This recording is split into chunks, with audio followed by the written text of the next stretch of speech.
গোটা রাজ্য জুড়ে যখন তীব্র দাবদাহ চলছে, সেই সময় বিদ্যালয়ে ছাত্রছাত্রীদের স্বাস্থ্যের কথা ভেবে ওয়াটার বেল সিস্টেম চালু করল নবদ্বীপের মায়াপুর পূর্ব মোল্লাপাড়া প্রাথমিক বিদ্যালয়। এই তীব্র গরমে শরীর থেকে অতিরিক্ত জল বেরিয়ে গেলেও শরীরে যাতে জলের ভারসাম্য বজায় থাকে, সেই কথা মাথায় রেখে ছাত্রছাত্রীদের নিয়মিত জল খাওয়ার ব্যবস্থা করছেন বিদ্যালয় কর্তৃপক্ষ। তীব্র দাবদাহে ছাত্রছাত্রীদের শরীর ডিহাইড্রেট হয়ে যাচ্ছে, অর্থাৎ তাদের শরীর থেকে জল শুকিয়ে যাচ্ছে। বিদ্যালয়ে যেটুকু সময় তারা থাকছে তারা তো জল পান করেই, তার সাথে সাথে একটা নিয়মানুবর্তিতা মেনে আমরা বিদ্যালয়ে ঠিক করেছি 11:30, 12:30, 2:30 এবং সর্বশেষ 3টের সময় একসাথে পরপর বেলগুলো পড়বে। এই বেল পড়ার সাথে সাথে তাদের প্রয়োজনীয় যে জল তারা পান করবে এবং যে ক্লাসেই থাক শিক্ষক শিক্ষিকা এবং ছাত্রছাত্রী সকলে মিলেই এই জল তারা পান করবে। যদিও এই নিয়ম চালু হয়েছে বেশ কিছু অন্যান্য জেলা সরকারি স্কুলগুলোতেও, এই পরিকল্পনার রূপায়ণে তারা চিকিৎসকের সহায়তাও নিচ্ছেন। এই ওয়াটার বেল প্রকল্পটির সূচনা হলো বিদ্যালয় চলাকালীন 4টির সময়ে। এই বেল বাজানোর সঙ্গে সঙ্গে সকল ছাত্রছাত্রী জলপান করবে।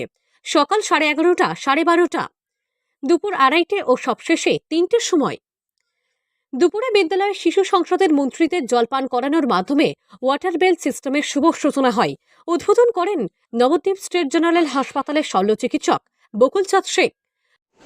এটা বলতে গেলে সত্যি একটা ভালো উদ্যোগ, কারণ এই উদ্যোগের মাধ্যমে স্কুলের সমস্ত ছাত্রছাত্রীদের জলের যে একটা ঘাটতি থাকে সেই ঘাটতিটা অধিকাংশই পূরণ হবে।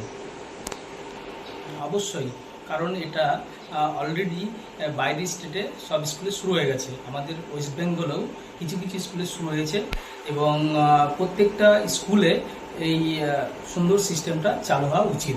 এতে ছাত্রছাত্রীদের স্বাস্থ্যের দিকে অনেকটা ওরা সুবিধা পাবে। ডক্টর বকুলচাঁদ বলেন, এই ওয়াটার বেল সিস্টেম একটা নিয়মানুবর্তিতা। জলপানের ক্ষেত্রে ছাত্রছাত্রীদের নিয়ম মেনে চলাটা জরুরি। এতে তাদের শরীরের জলের ঘাটতি অনেকটাই দূর হবে এবং বিদ্যালয়ে তারা সুস্থ থাকবে। এছাড়াও তিনি ছাত্রছাত্রীদের বছরভর শারীরিক সমস্যার বিষয়ে সব রকমের সহযোগিতার আশ্বাসও দেন। বিদ্যালয়ের প্রধান শিক্ষক হিরণ শেখ বলেন, রাজ্য সরকারের আদেশনামায় মার্চ-এপ্রিল মাস থেকেই দেশের তাপমাত্রা বাড়ছে। ইতিমধ্যেই দেশের আবহাওয়া দপ্তর থেকে বিশেষ সতর্কতা জারি করা হয়েছে। তাপপ্রবাহের জেরে ছাত্রছাত্রীদের শরীর অসুস্থ হওয়ার আশঙ্কা বাড়ে। এই অবস্থায় ছাত্রছাত্রীদের শরীর সুস্থ রাখতে আমাদের বিদ্যালয়ে এই ওয়াটার বেল সিস্টেম চালু করছি। ছাত্রছাত্রীরা অবশ্যই উপকৃত হবে, কারণ ছাত্রছাত্রীরা অন্যান্য জায়গায় যা শেখে স্কুলে সেটা বেশি শেখে এবং মাস্টারমশাইরা যে ইনস্ট্রাকশন দেয় বা যেটা করায় সেটাই তারা মেনে নেয়। এবং যে ওয়াটার বেল সিস্টেম ওদের মধ্যে চালু হলো, এটা অবশ্যই দীর্ঘায়িত হবে এবং উপকৃত হবে ছাত্রছাত্রী। নবদ্বীপ উত্তর চক্রের অপর বিদ্যালয় পরিদর্শক জানবাস শেখ বলেন, মায়াপুরের স্কুলটি সবসময় নতুন ভাবনাকে সঙ্গে নিয়ে এগিয়ে চলেছে। বিদ্যালয় পরিচালনার ক্ষেত্রে ছাত্র উপযোগী আধুনিক ভাবনার প্রয়োগ ঘটছে এখানে। নদিয়া থেকে মৈনাক দেবনাথের রিপোর্ট, লোকাল 18 বাংলা।